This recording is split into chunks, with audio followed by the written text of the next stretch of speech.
व्यक्ति का एक बैकग्राउंड है जो कि जानना ज़रूरी है क्योंकि ये क्रिप्टो की सबसे फर्स्ट करेंसी थी।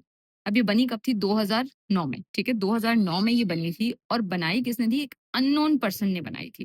इसकी कोई आइडेंटिटी अवेलेबल नहीं है इंटरनेट पर। आई गेस एक आध पिक्चर अवेलेबल है जहाँ तक मैंने रिसर्च किया था और उसका नाम जो है वो भी अवेलेबल है जो कि आपके सामने स्क्रीन पर भी है कि सतोशी नाकामोटो उसका नाम है और जापानीज़ नेम है ये एक, तो आप समझ सकते हैं। एंड देन उसका मेन पर्पस क्या था? मैंने ये भी लिखा है कि उसका मेन पर्पस जो है वो स्टोर करना था वैल्यू को और मनी सेंड मनी करना। मतलब मैं पैसे भेजना चाहती हूँ तो उसपे टैक्स ना कटे और अगर मैं अपने पैसे को सेव कर रही हूँ तो उसकी वैल्यू कम ना हो। अगर मैंने ₹100 रखे थे 2010 में, तो आज उस ₹100 से मैं वो चीज़ें नहीं खरीद सकती जो मैं 2010 में खरीद सकती थी, ठीक है? 2010 में उतनी महँगाई नहीं थी लेकिन 2025 में ₹100 में कुछ नहीं आने वाला। ठीक है? समझिए ₹100 का हम बहुत ज़्यादा कुछ बाय कर सकते थे। जैसे हम ₹100 में हम 10 किलो आलू खरीद सकते थे। लेकिन आज 2025 में हम ₹100 में किलो आलू भी खरीद नहीं सकते।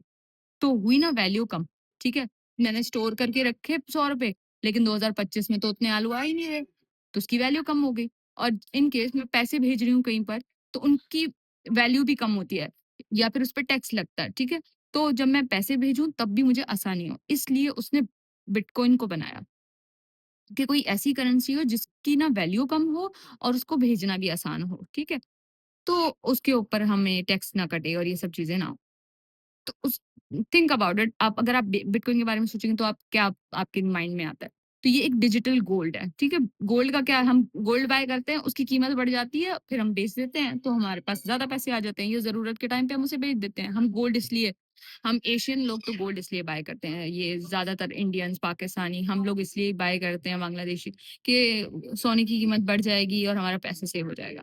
सो डिजिटल गोल्ड है ये, people buy it to save and protect their money. लोग इसको इसलिए बाय करते हैं, खरीदते हैं ताकि वो सेविंग कर सकें और अपने पैसे को बचा सकें या सेव कर सकें, ठीक है? किससे? टैक्स से जो उनके ऊपर लगते हैं, इनकी कंट्रीज़ लगाते हैं। अच्छा, अगर हम बात करें इसकी एग्ज़ाम्पल से समझने की, सोचिए मेरे पास एक ₹100 थे, उन्हें मैंने तकिए के नीचे छुपा दिया। तो अभी भी मतलब अब वो हैं तो ₹100 ठीक है?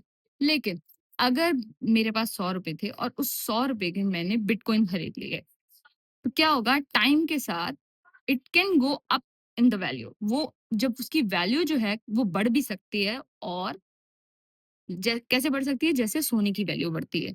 तो मुझे क्या होगा? फ़ायदा भी होगा। मेरी जो पैसे की वैल्यू है, वो क्या होगी? इंक्रीज़ हो जाएगी।